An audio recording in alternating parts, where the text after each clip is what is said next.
نحمده ونصلي على رسوله الكريم اما بعد فاعوذ بالله من الشيطان الرجيم بسم الله الرحمن الرحيم ولا تكونوا كالذين نسوا الله فانساهم انفسهم اولئك هم الفاسقون صدق الله العظيم رب اشرح لي صدري ويسر لي امري واحلل عقدة من لساني يفقهوا قولي۔ معزز حاضرین اور محترم خواتین، السلام علیکم ورحمۃ اللہ وبرکاتہ۔ آپ کے علم میں ہے کہ آج کا ہمارا موضوع ہے عصری تقاضے اور فکر اقبال کی روشنی میں نوجوان نسل کا کردار۔ موضوع لمبا بھی ہے، طوالت طلب بھی ہے، مجھے بھی پروفیسر مظفر مرزا صاحب کی طرح کہنا پڑ رہا ہے کہ بات لمبی ہوگی، اور مجھے امید ہے کہ آپ مجھ سے مختصر نہیں کرائیں گے۔ میرے نزدیک نوجوان نسل کے دو کام ہیں۔ ایک، خود اپنے آپ کو پہچانے، اپنی خودی پہچان او غافل انسان۔ اس سے میری مراد کیا ہے؟ اپنے وطن کو پہچانے، یہ وطن کون سا ہے، کیسے بنا ہے، کس نے بنایا تھا، کس مقصد کے لیے بنایا تھا۔ یہ جو ہے خاص ہے ترکیب میں قوم رسول ہاشمی۔ یہ دنیا کی طرح کا عام ملک نہیں ہے، بہت خاص ملک ہے۔ اپنی ملت پر قیاس اقوام مغرب سے نہ کر، خاص ہے ترکیب میں قوم رسول ہاشمی۔ یہ شعر اگر 100% اپلائی ہوتا ہے تو پاکستان پر۔ پھر یہ کہ اپنی ملت اور اپنی قومیت کو پہچانے، پھر اپنی حقیقت کو یا اپنی خودی کو پہچانے، اور پھر اپنے مقصد اور نصب العین اور زندگی کے مقصود کو پہچانے۔ یہ 5 پہچانے ہیں کہ جس کے بعد اب دوسرا کام کیا ہوگا؟ اس پہچان سے جو منزل مقصود معین ہو، اس کے لیے تن من دھن لگانے کا عہد کریں۔ اب میں چاہتا ہوں کہ یہ مختلف پہچانے جو ہیں میں ان کی تھوڑی سی تفصیل بیان کر دوں۔ ہمارا وطن پاکستان، ڈاکٹر عیسی محمد صاحب نے تو فرمایا کہ اس کی بنیاد پڑ گئی تھی دور نبوت ہی میں۔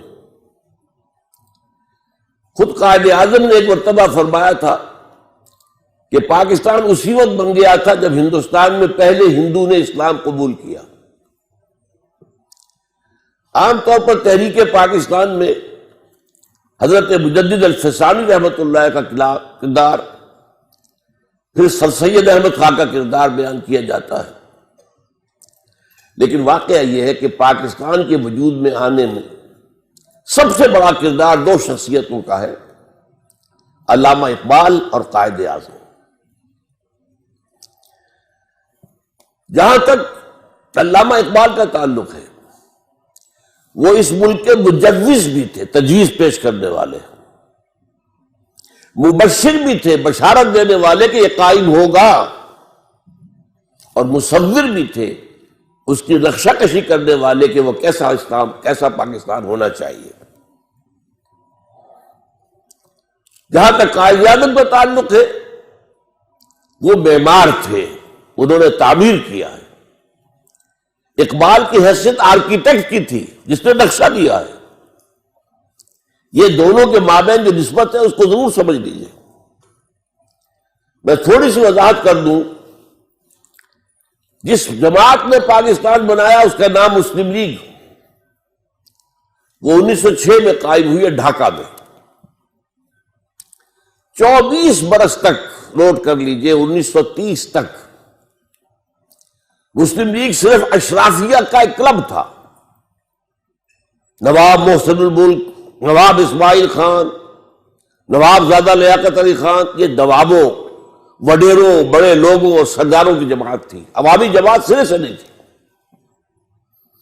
اور اس کا سارا مضمون کیا تھا کہ ہندوستان کی آزادی کے بعد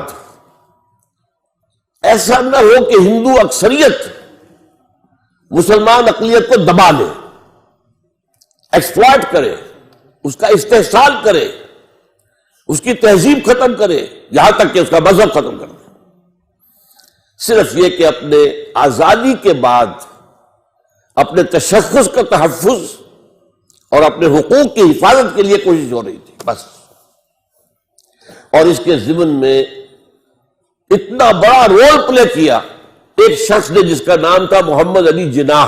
میں اس وقت قائد اعظم نہیں کہہ رہا، جس وقت کی بات میں کر رہا ہوں اس وقت تک وہ قائد اعظم نہیں تھے، محمد علی جناح۔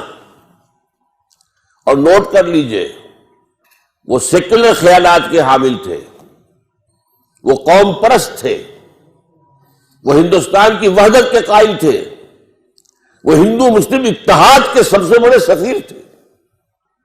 ہندوؤں نے انہیں خطاب دیا ہندو مسلم اتحاد کا سفیر۔ بھرپور کوشش انہوں نے کی، اور یہ بھی نوٹ کیجئے 1906 میں وہ مسلم لیگ میں نہیں آئے، حالانکہ ہندوستان میں موجود تھے۔ دادا بھائی نوروجی جو پریزیڈنٹ تھا کانگریس کا، اس کے وہ سیکریٹری تھے۔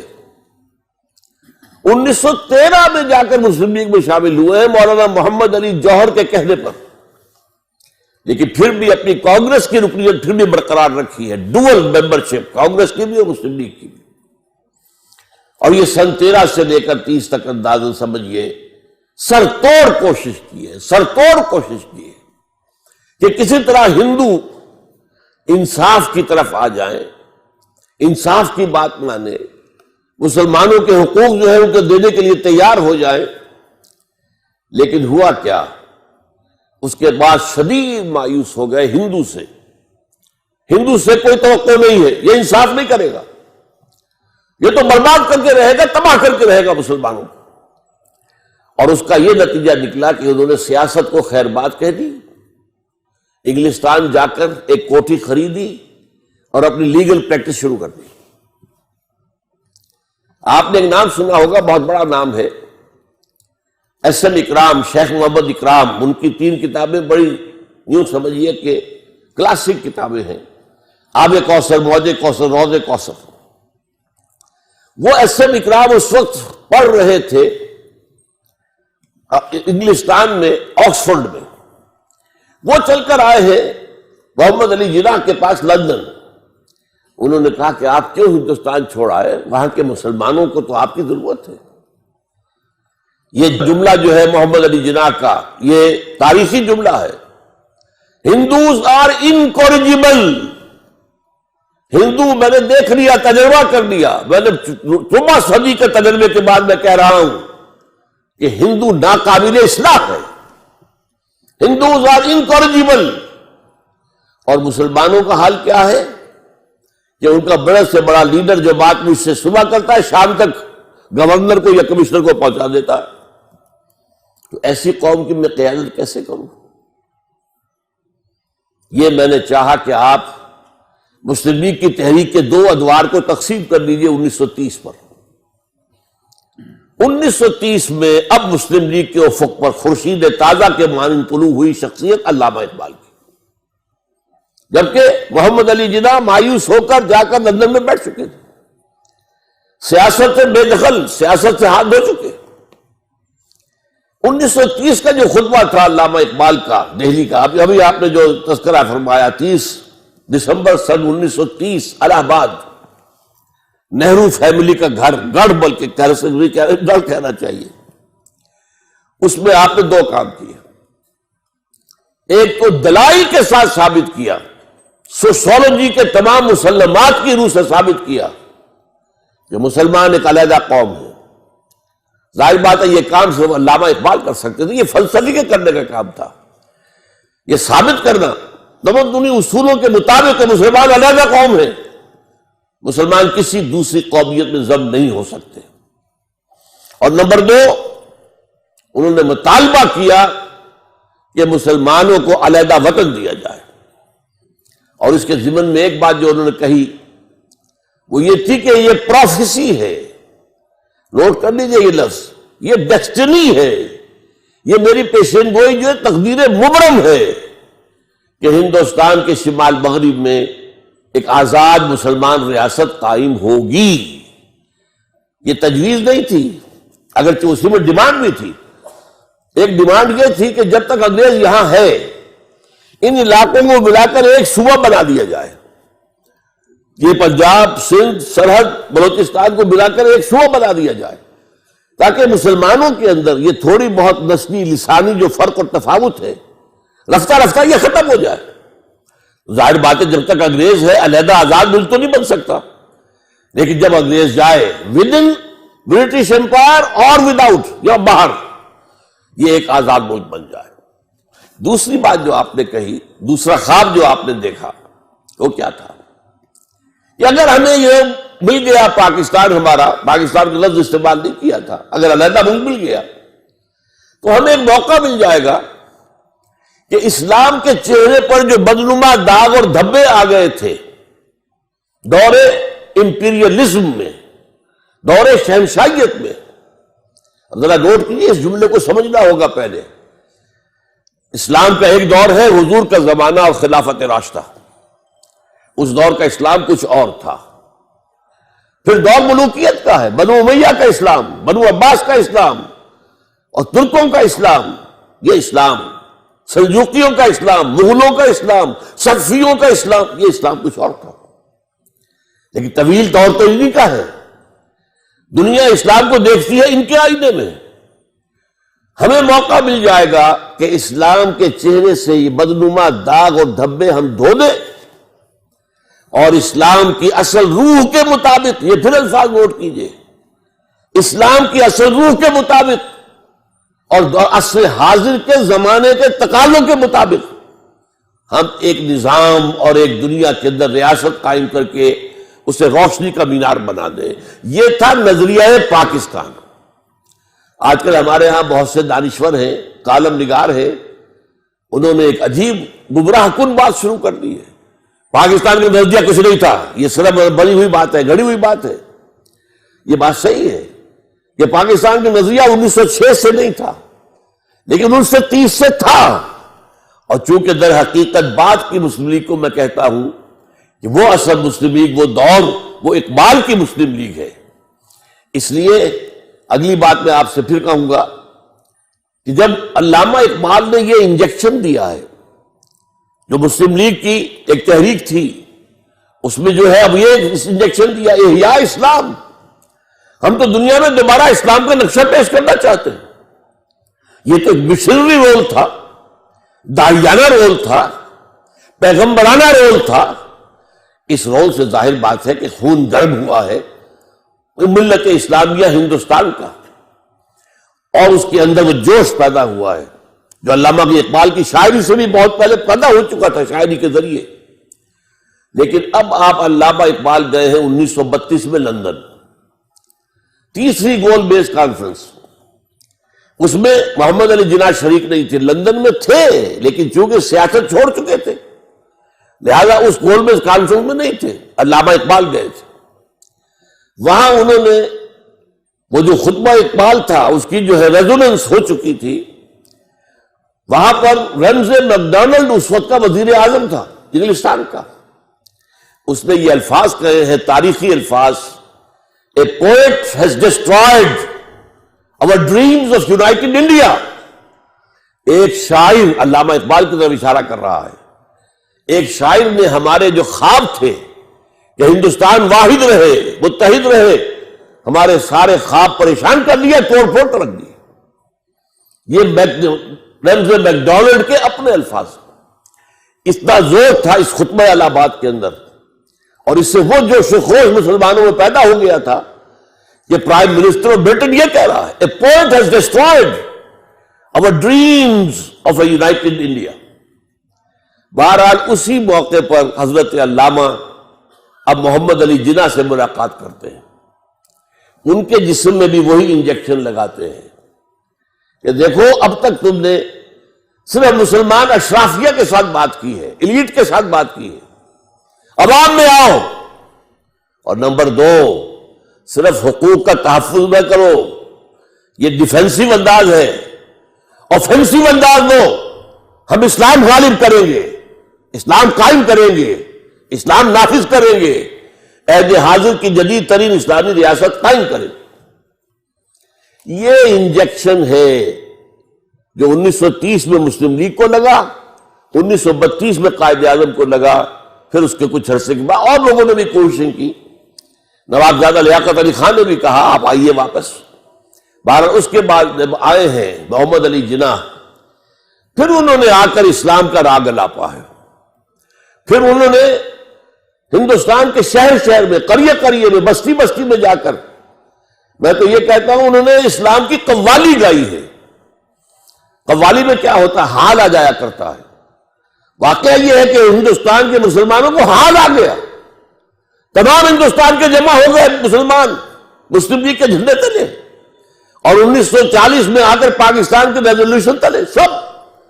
حالانکہ ایک بات پر غور کیجئے، یہ حماقت نہیں تھی. کیا یو پی کبھی پاکستان میں آ سکتا تھا؟ یو پی کے مسلمان کیوں مسلم لیگ کا ساتھ دے رہے تھے؟ کیوں پاکستان مانگ رہے تھے؟ یہ سی پی کبھی آ سکتا تھا؟ کبھی مدراس آ سکتا تھا؟ کبھی بامبے آ سکتا تھا؟ کبھی بہار آ سکتا تھا؟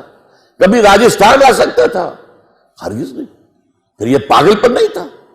جدید انداز میں تو اسے پاگل پن کہا جائے گا. ابھی تمہیں کیا ہے؟ تمہیں تو پاکستان ملنے والا نہیں ہے. لیکن یہ میں اسی لیے کہہ رہا ہوں کہ جیسے قوالی میں حال آ جاتا ہے، حال میں جذبہ ہوتا ہے، عقل پیچھے رہ جاتی ہے، جذبہ ہوتا ہے جو گورن کر رہا ہوتا ہے. تو یہ ہے وہ دور جس میں کہ پھر اسلام ہمارا رسم العین بنا، ایک مثالی اسلامی ریاست قائم کرنا ہمارا مقصد بنا. اور اسی کے نتیجے میں محمد علی جناح قائد اعظم بنے. اب قائد اعظم بنے ہیں وہ، ورنہ اس سے پہلے وہ محمد علی جناح تھے، اس کے سوا کچھ نہیں. میں تھوڑی سی بات اور یہاں عرض کروں گا. علامہ اقبال کا ایک خواب تو پورا ہو گیا، 17 سال بعد پاکستان بن گیا. بلکہ سن 30 کے خطبے میں مشرقی پاکستان کا تذکرہ نہیں تھا، اس میں صرف شمال مغربی یعنی اس پاکستان کا تذکرہ تھا. بعد میں جو ہے تذکرہ اس کا اضافہ ہوا ہے، وہ علیحدہ بات ہے. بہرحال پاکستان بن گیا، اور اللہ کا شکر ہے کہ اقبال نے جس کا خواب دیکھا تھا سن 30 میں، وہ آج بھی موجود ہے، وہ پاکستان موجود ہے. مشرقی پاکستان بھی ختم نہیں ہوا، نام بدل گیا، مسلمانوں کا ملک ہے، آزاد ملک ہے. بہرحال لیکن دوسرا خواب، ابھی آپ مان لیجئے، تسلیم کیجئے، ہماری نااہلی، ہمارے ہاتھ جرم، دوسرا خواب ابھی تک شرمندہ تکمیل ہے. کہاں ہے اسلام؟ اسلام کہاں ہے؟ وہ اسلام کا نظام عدل اجتماعی کہاں ہے؟ وہ اسلام کا نظام کفالت عامہ کہاں ہے؟ وہ سود اور جوئے سے پاک معیشت کہاں ہے؟ وہ عصمت و عفت اور شرم و حیا پر مبنی معاشرہ کہاں ہے؟ جا رہا ہے تیزی کے ساتھ. ایلیٹ میں تو ختم ہوا، اب تو رہ گیا ہے کچھ مڈل کلاس میں، لوور مڈل کلاس میں. یہ کہاں ہے اسلام؟ جو اسلام ہمارے پاس ہے وہ تو بھارت میں بھی ہے.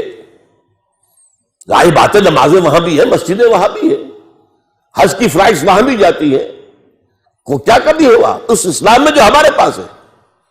یہ اسلام تو بنایا تھا ہم نے اجتماعی نظام کے لیے، the political socio economic system of Islam. اسلام کا نظام عدل اجتماعی، لیقوم الناس بالقسط، تاکہ لوگ عدل پر قائم ہو، کوئی ایکسپلائٹیشن نہ ہو، کوئی ظلم نہ ہو، کوئی ریپریشن نہ ہو، کوئی ڈسکریمنیشن نہ ہو، اور ہر فرد کو اس کی بنیادی ضرورتیں جو ہے وہ مہیا کی جائے. یہ خواب جیسے ڈاکٹر صاحب نے کہا، ظفر صاحب نے، اس کے حساب سے حالات بہت دیگرگوں ہیں. پروفیسر مرزا مظفر صاحب نے آپ کا دل بنانے کی کوشش کی ہے، لیکن واقعہ یہ ہے کہ اس وقت معاملہ کیا ہے. وہ جو انہوں نے اشعار پڑھے تھے، تیری بربادیوں کے مشورے ہیں آسمانوں میں. وہ ایک آسمان تو وہ ہے، 7 آسمان. ایک آسمان دنیا کا ہے، وہ امریکہ بہادر ہے، آج وہ آسمان ہے. دی سول سپریم پاور آن ارتھ، وہ تلا ہوا ہے. کم سے کم تو آپ کے جو ایٹمی ہتھیار ہیں ان کو ختم کرے گا. اب تو کھل کھل کر باتیں آنی شروع ہو گئی ہیں. اور یہ کہ اس کے بعد آپ کو بھارت کے رحم و کرم پر چھوڑ دے گا، الا یہ کہ ہم اللہ کو دوبارہ راضی کر لیں، اللہ سے توبہ کریں، اللہ سے معافی چاہیں، حرام خوریاں چھوڑے، بے پردگیاں چھوڑے، سودی کاروبار چھوڑے، ان تمام چیزوں کو چھوڑ کر اور پھر اللہ سے عہد کرے، اے اللہ تو ہمیں مہلت دے دے، کچھ اور دے دے، ہم مانتے ہیں ہم سے کوتاہی ہوئی ہے، ہم نے محل بنائے ہیں، دیکھیں 2-2 کروڑ 3-3 کروڑ کا ایک بنگلہ آج ہے، چلے جائیے ڈیفنس کے اندر کراچی میں اور لاہور میں اور پشاور میں، اور کہیں چلے جائیے جو اسلام آباد میں، کئی کروڑ کے 10-10 مرلے ایک کنال کے مکان کئی کروڑ کے، یہ تو تم نے بنا لیے، موٹر وے تم نے بنا لی، وہ اسلام کہاں ہے جس کے لیے یہ خونی لکیر کھچوائی تھی؟ اس سے زیادہ خونی لکیر دنیا میں کوئی ہوئی ہے؟ لاکھوں آدمی مرے ہیں، ہزارہ عورتوں کی عصمت دری ہوئی ہے، ہزارہ عورتیں ہماری جو ہے وہ کڈنیپ کی گئی، انہی کے پاس رہی ہیں۔ اور سب سے پہلی بات آپ کو سنا دوں، جب میں میڈیکل کالج کا اسٹوڈنٹ تھا، اس وقت ایک کمیشن بنا تھا انڈیا اور پاکستان کے مابین کہ جو ہندو سکھ عورتیں یہاں رہ گئیں ان کو بازیاب کیا جائے، جو مسلمان عورتیں مشرقی پنجاب میں رہ گئی ان کو وہاں سے حاصل کیا جائے، اور پھر انہیں واپس وہاں بھیج دیا جائے، انہیں یہاں لے آیا جائے۔ اس کمیشن کے ایک رکن نے مجھے ایک بات بتائی، وہ جب بھی میں یاد کرتا ہوں میں کب کب کی تاریخ ہوتی ہے، کہتے ہیں وہاں مسلمان عورتوں نے ہمارے ساتھ آنے سے انکار کر دیا۔ بات کیا کہی 100% درست تھی، اب آئے ہمیں لینے کے لیے، جب ہمارے 2-2 3-3 بچے ہو گئے ہیں، اور نمبر 2 تمہارے ہاں ہمیں قبول کون کرے گا؟ کون ہم سے شادی پسند کرے گا؟ تو مسلمان عورتوں نے آنے سے انکار کیا۔ آپ اندازہ کیجئے، یہ مسلمان خواتین محمد کی بیٹیاں ہیں صلی اللہ علیہ وسلم، لیکن اس قیمت پر ہم نے پاکستان لیا۔ کیوں لیا تھا؟ اسلام کے لیے لیا تھا، اور ہم مجرم ہیں اللہ کے۔ اور یہ جان لیجئے، اللہ جہاں رحیم ہے، غفور ہے، ستار ہے، غفار ہے، شدید الانتقام بھی ہے، شدید العقاب بھی ہے، سزا بھی بہت سخت دیتا ہے، اور بڑی بڑی سزائیں ہمیں دی گئی ہیں۔ کیا ہسپانیہ میں اسلام ختم نہیں ہوا، جہاں 800 برس حکومت کی تھی، ایک بچہ باقی نہیں رہا؟ یہ ساری سزائیں ہم پر بھی آئی ہیں۔ کیا 1 کروڑ کے لگ بھگ تاتاریوں نے قتل نہیں کیے تھے مسلمان؟ تو یہ نہ سمجھیے کہ نہیں ہوگا اور بن گیا ہے تو ہمیشہ رہے گا، یہ بات نہیں ہے۔ ہاں توبہ اگر کریں، جیسے حضرت یونس علیہ السلام کی قوم نے توبہ کی تھی، عذاب کے آثار شروع ہو چکے تھے، پوری قوم نے توبہ کی تو اللہ نے عذاب واپس اٹھا لیا۔ ہو سکتا ہے اب بھی، لیکن جو ہمارے لچھن ہیں، جو ہمارے شب و روز ہیں، جو ہماری دلچسپیاں ہیں، جو ہمارا رہن سہن ہے، جو ہمارا تمدن ہے، یہ جو ابھی شعر پڑھ رہے تھے کہ تم وضع میں تم ہو نصارا تو تمدن میں ہنود، یہ مسلمان ہیں جنہیں دیکھ کے شرمائے یہود۔ اگر ہمارے لچھن یہی رہے تو یہ پاکستان نہیں رہے گا۔ میرے نزدیک اس کا رجاء و نصر ختم ہو چکا ہے۔ وائی پاکستان، آج آپ کی نوجوان نسل پوچھ رہی وائی پاکستان، یہ پاکستان کس لیے بنا؟ آپ نے جو نظریہ دیا تھا اس کا تو کہیں وجود ہی نہیں، وہ تو کہیں ہے ہی نہیں، بلکہ لوگ کہہ رہے ہیں نظریہ کوئی تھا ہی نہیں، یا بکواس ہے۔ یہ تو جنرل شیر علی نے ایک خاص موقع پر ایوب خان کے دور میں بنا لیا تھا نظریہ پاکستان۔ نظریہ پاکستان کچھ ہے ہی نہیں۔ میں نے آپ کے سامنے وہ الفاظ پڑھ دیے، میرے پاس اصل الفاظ بھی موجود ہیں، لیکن پڑھ کر سنانا میرے لیے یہاں پر جو ہے ظاہر بات ہے کہ ممکن نہیں ہے۔ کہ اگر اول یہ کہ شمال مغرب میں ہندوستان کے ایک آزاد اسلامی ریاست بنے گی، اور اگر ہمیں موقع مل گیا تو ہم اسلام کے چہرے پر جو بدنما داغ اور دھبے دور ملوکیت میں آ گئے تھے، عرب امپیریلزم کا لفظ استعمال کیا ہے، ان دو دھبوں کو دھو کر اسلام کا روح انور، اسلام کا اصل چہرہ، روشن چہرہ دکھا دے، جو اس کی اصل روح یعنی دور خلافت راشدہ کی روح اور عصر حاضر کے تقاضوں کو ملا کر ایک جدید اسلامی ریاست بن جائے۔ بہرحال پہلی بات تو یہ کہ آپ اس پاکستان کے وارث ہیں، اس پاکستان کا قرض ہے آپ پر، مجھ پر، ہر انسان پر۔ لیکن ہم نے اگر صرف اپنے پروفیشنز، اپنی کوٹھیاں، اپنے ڈرائنگ رومز، اپنے ہی سمسارے جو ہے اعلیٰ سے اعلیٰ کار اور اعلیٰ سے اعلیٰ جو ہے بڑے سے بڑا ٹی وی لا کر رکھنا، اگر زندگی کا مقصد یہ بن گیا تو دیکھنا ان بستیوں کو تم کے ویراں ہو گئی، دیکھنا ان بستیوں کو تم کے ویراں ہو گئی۔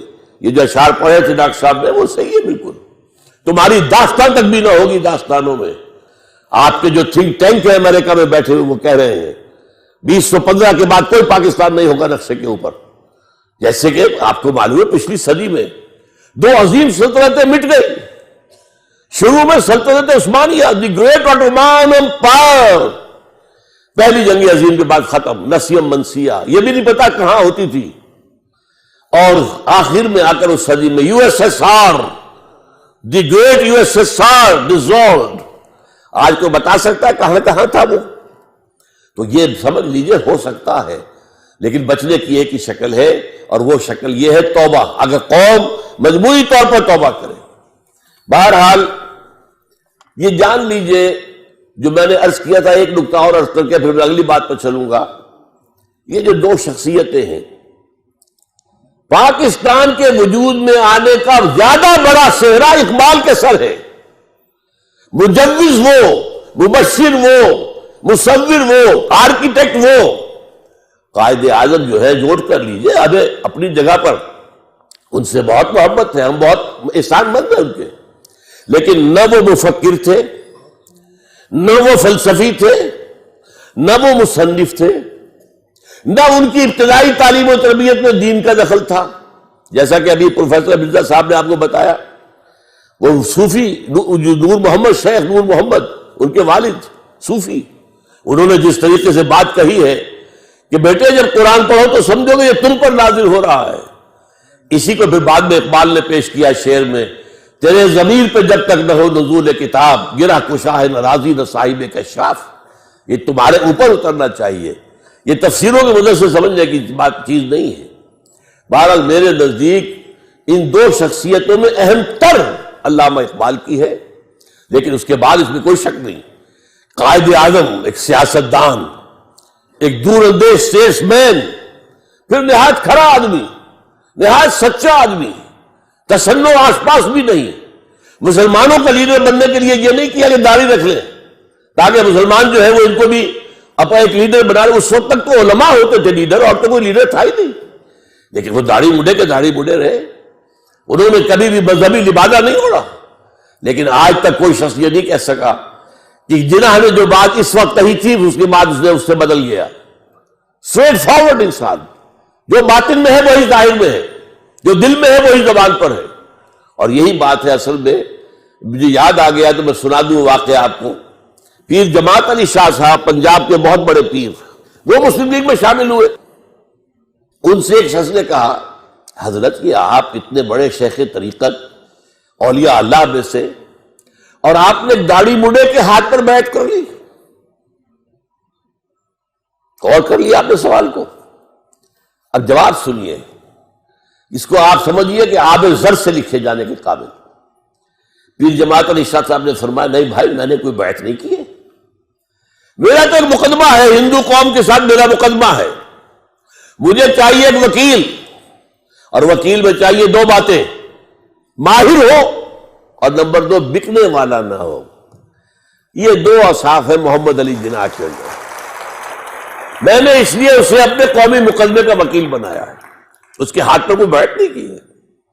تو ہمیں چاہیے احترام یقیناً دونوں کا ہے، دونوں کے ممنون احسان ہیں ہم، لیکن ہم سے غلطی ہوئی ہے.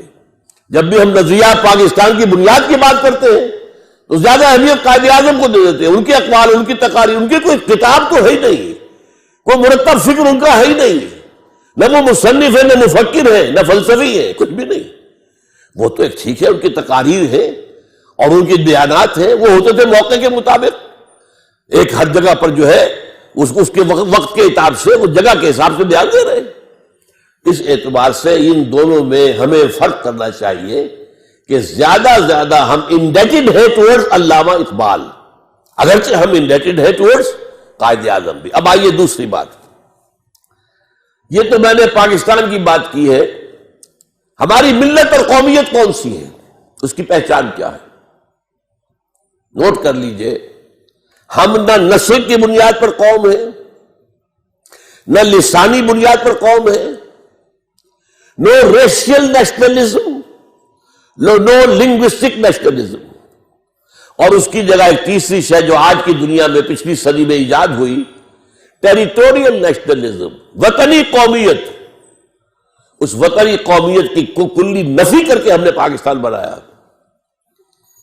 آپ کو معلوم ہے کانگریس سے جھگڑا کیا تھا؟ کانگریس یہ کہتی تھی کہ ہندوستان ایک وطن ہے، اس میں رہنے والے سب ایک قوم ہے۔ ہم نے کہا نہیں، ہماری قومیت وطن سے نہیں ہے، ہماری قومیت نسل پر نہیں ہے، ہماری قومیت لسان پر نہیں ہے۔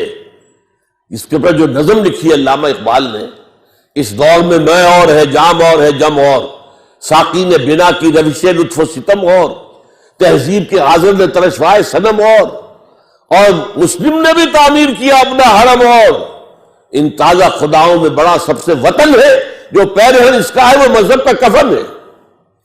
یہ در حقیقت یوں سمجھ لیجئے ہماری قومیت اسلام ہے۔ اس قوم کا کیا حال تھا اور کیا حال ہے؟ دیکھیے جس وقت علامہ اقبال منظر پر آتے ہیں، اس سے پہلے قومی شاعر ہمارے تھے مولانا حالی، مولانا شبلی، دونوں نے مرثیے کہے ہیں۔ میں صرف شبلی کے دو اشعار آپ کو سنا دیتا ہوں، 4 اشعار۔ ان کی معرکۃ الارا کتاب مسدس، اس کا سرنامہ کیا ہے؟ پستی کا کوئی حد سے گزر نہ دیکھے، اسلام کا گر کر نہ ابھرنا دیکھے، مانے نہ کبھی کہ مد ہے ہر جزر کے بعد، دریا کا ہمارے جو اترنا دیکھے۔ مایوسی کی انتہا، عالم اسلام سارا غلام، یورپین کولونیلزم چھایا ہوا، دور ہے، کیونکہ سن 14 کے بعد آٹومان امپائر بھی ختم ہو چکی تھی۔ تو پستی کا کوئی حد سے گزر نہ دیکھے، اسلام کا گر کر نہ ابھرنا دیکھے، مانے نہ کبھی کہ مد ہے ہر جزر کے بعد، دریا کا ہمارے جو اترنا دیکھے۔ آخر میں پھر مناجات ہے بے حضور سرور کائنات صلی اللہ علیہ وسلم، اے خاص اے خاصان رسول وقت دعا ہے، امت پہ تیری آ کے عجب وقت پڑا ہے، جو دین بڑی شان سے نکلا تھا وطن سے، وہ پردیس میں آج غریب الغربا ہے۔ یہ حالت تھی جب علامہ اقبال آئے ہیں۔ ان کے ہاں آپ کو دونوں چیزیں ملیں گی، مرثیہ بھی ہے، مرثیہ کہا ہے انہوں نے۔ ان کی نظم جو ہے صقلیہ پر، جزیرہ سسلی، جب انگلینڈ جا رہے تھے بحیرہ روم کو عبور کرتے ہوئے، جب صقلیہ کے پاس سے جہاز گزرا ہے تو جو خون کے آنسو روئے ہیں اس نے، یہ مسلمانوں کی تہذیب کا جو ہے، رولے اب دل کھول کر رہے دیدہ خون آبا بار، وہ نظر آتا ہے تہذیب حجازی کا مزار، تھا یہاں ہنگامہ ان سیرا نشینوں کا کبھی، بہر بازی گاہ تھا جن کے سفیدوں کا کبھی۔ اور آخری شعر تو غلغلوں سے جس کے لذت گیر اب تک گوش ہے، کیا وہ تکبیر اب ہمیشہ کے لیے خاموش ہے؟ یہاں تو مسجدیں تھیں، یہاں تو اذانیں ہوتی تھیں، یہاں تکبیر ہوتی تھی، اب کہاں ہے؟ تو کیا یہ ہمیشہ کے لیے خاموش ہو گئی؟ یہ مرثیہ کہا، لیکن اس کے ساتھ ہی انہوں نے ایک خوشخبری بھی دی ہے، کتاب ملت بیضا کی پھر شیرازہ بندی ہے، یہ شاخ ہاشمی کرنے کو ہے پھر برگ و بر پیدا، اور نکل کے صحرا سے جس نے روما کی سلطنت کو الٹ دیا تھا، سنا ہے یہ قدسیوں سے میں نے وہ شیر پھر ہوشیار ہوگا، اور نوا پیرا ہو اے بلبل کہ ہو تیرے ترنم سے کبوتر کے تنے نازک میں شاہی کا جگر پیدا۔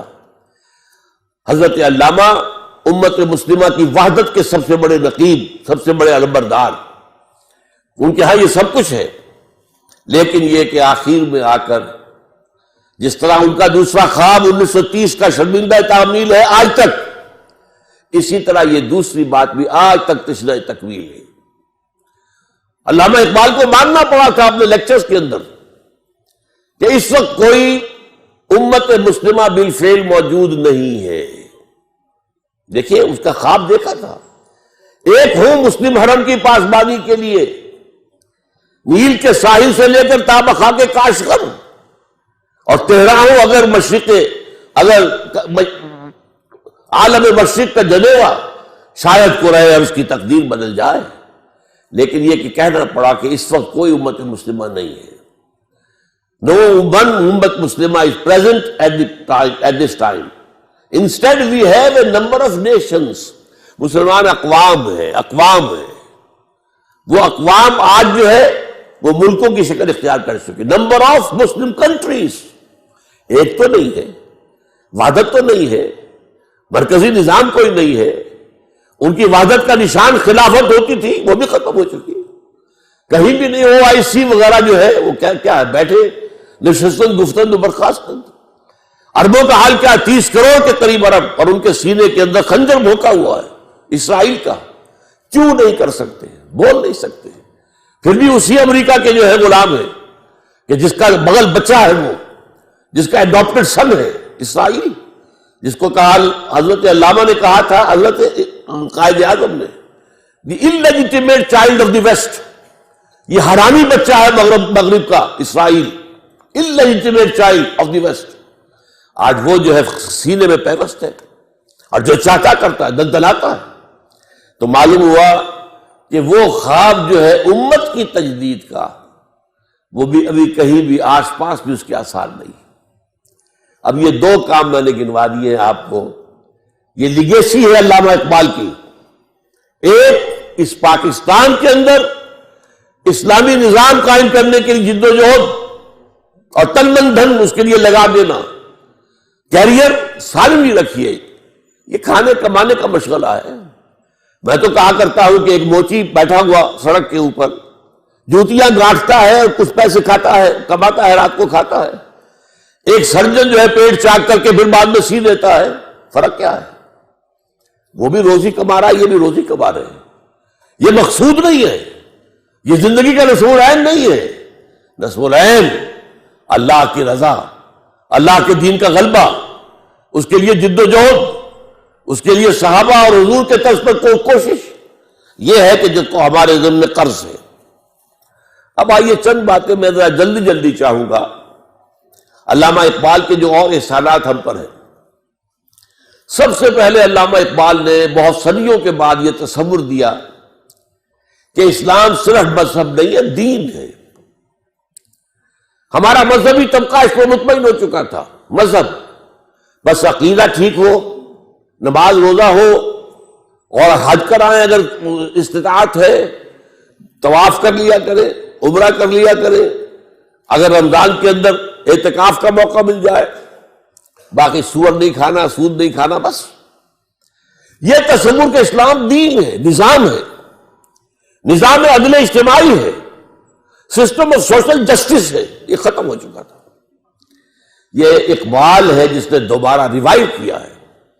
میں اس تصور دین کا مجدد مانتا ہوں علامہ اقبال کو، جنہوں نے کہا اسلام دین ہے، سیاست اس کے تابع ہونی چاہیے. جدا ہوگی سیاست سے تو رہ جاتی ہے چنگیزی. جلال پادشاہی ہو کہ جمہوری تماشا ہو، جدا ہوگی سیاست سے تو رہ جاتی ہے چنگیزی. اور ایک بہت بڑے عالم دین نے ایک بات کہہ دی تھی، میں ان کا نام نہیں لیتا خام خواہ، کچھ جو ہے کچھ لوگوں کے جذبات کو بھی ٹھیس لگ سکتی ہے. انہوں نے انگریز کے دور میں کہا ہمیں کوئی ایسا کام نہیں کرنا چاہیے جس سے ہمارے حکمرانوں کو تشویش ہو جائے. حکمران کون تھے؟ انگریز. اس لیے کہ انہوں نے ہمیں مذہبی آزادی دے رکھی ہے. نماز پڑھنے کی اجازت ہے، روزہ رکھنے کی اجازت ہے، حج کے لیے جانے کی اجازت ہے. وہ زبردستی ہمیں سور نہیں کھلاتے، زبردستی شراب نہیں پلاتے. ہاں لائسنس دیتے پروسٹیٹیوشن کے، لیکن آپ پر واجب تو نہیں کرتے کہ جائیے اور پروسٹیٹیوشن کیجیے، یہ تو نہیں ہے. تو یہ بات جب علامہ کے سامنے آئی ہے تو علامہ نے جو پھپتی چست کی ہے وہ بڑی تاریخی ہے. ملا کو جو ہے ہند میں سجدے کی اجازت، ناداں یہ سمجھتا ہے کہ اسلام ہے آزاد. اسلام کا آزاد ہے؟ اسلام تو محکوم ہے نظام کی حیثیت سے. اسلام کا سیاسی نظام، معاشی نظام، یہاں سارا بینکنگ نظام آ گیا ہے، سود کا نظام آ گیا ہے. اسلام کہاں ہے؟ تو محض مذہب نہیں ہے اسلام، بلکہ اسلام دین ہے، اور اس دین کو قائم کرنے کی جد و جہد اہل ایمان کا فرض ہے. نمبر 2، دوسری بات جو واضح کی علامہ اقبال نے احیاء اسلام کے ضمن میں، احیاء دین کے ضمن میں، روح دین اور ایک ہے مظاہر دین. نماز روزہ حج زکوٰۃ مظاہر دین ہے. روح دین کیا ہے؟ اللہ کی محبت. جب تک یہ محبت اندر نہیں ہے یہ نماز روزہ بے اصل ہے، ان کی کوئی حیثیت ہی نہیں. یہ ریچولز ہیں. یہ محض جو ہے رسمیں ہیں اور کچھ نہیں۔ چنانچہ علامہ اقبال کہتے ہیں کہ عقل و دل و نگاہ کا مرشد اولی ہے عشق۔ میں دوسرا مصرع پڑھتے ہوئے ڈر رہا ہوں، عشق نہ ہو تو شر و دین بتکدہ تصورات۔ بتکدہ، یہ رسمیں ہماری معبود بن گئی ہیں، رسمیں ہمارا مقصود بن گئی ہیں، وہ اللہ کی محبت کہاں ہے؟ سورہ بقرہ میں تو اللہ فرماتا ہے والذین آمنوا اشد حبا للہ، جو واقعی ایمان والے ہیں ان کے دلوں میں سب سے شدید محبت اللہ کی ہوتی ہے۔ اور آپ نے اس عزیزہ کی زبان سے جو اشعار سنے علامہ اقبال کے، شوق اگر تیرا نہ ہو میری نماز کا امام، میرا سجود بھی حجاب میرا قیام بھی حجاب۔ جب تک کہ وہ عشق خداوندی نہیں ہے، عشق رسول نہیں ہے۔ عقل و دل و نگاہ کا مرشد اولی ہے عشق، عشق نہ ہو تو شر و دین بتکدہ تصورات۔ اور یہ بتکدہ تصورات پر جو اگلا شعر کہہ دیا ہے، میں تو کہتا ہوں یہ جرت رضنانہ اقبال کی تھی جو کہہ سکتا تھا۔ کیا نہیں کوئی غزنوی کارگہ حیات میں، بیٹھے ہیں کب سے منتظر اہل حرم کے سومنات۔ اہل حرم نے ان رسومات کو اپنا معبود بنا لیا ہے۔ کیا اس سومنات، یہ نیا سومنات جو اہل حرم نے بنایا ہے اپنا، اس کا بھی کوئی غزنوی آئے گا کہ نہیں آئے گا کہ جو بتائے کہ اصل جو ہے روح دین جو ہے وہ اللہ کی محبت ہے؟ آگے چلیے، سب سے بڑی بات جو علامہ اقبال نے بتائی ہے وہ جو میں نے گنوایا تھا، اپنی حقیقت، اپنی پہچان، ہم کون ہیں۔ آپ نے سنا ہوگا یہ جو قصور کے درویش شاعر تھے بلے شاہ کی جانا میں کون، بولیا کی جانا میں کون ہوں، Who are you؟ اپنی پہچان ہے نہیں۔ ہم نے آج سمجھا ہے اپنے آپ کو نرا حیوان۔ ڈارون کی تھیوری نے آ کر اس طریقے سے ذہنوں کے اوپر غلبہ کیا ہے، کیونکہ ہم سمجھتے ہیں صرف اپنے آپ کو حیوانی وجود ارتقاء سے وجود میں آیا ہے حیوان۔ اب ایک انسان میں اور شمپینزی میں اور گوریلے میں اتنا ہی فرق ہے نا جتنا کہ گدھے اور گھوڑے میں۔ گدھا ذرا کورس جانور ہے اور گھوڑا جو ہے ذرا ریفائنڈ اینیمل ہے، بس۔ ہم ریفائنڈ ہومو ہیں، ہومو سیپینس۔ اس سے پہلے نہ معلوم کتنے ہومو اریکٹس اور کتنے ہوئے تھے۔ لیکن اصل میں یہ ہے کہ انسان کی حقیقت کچھ اور ہے۔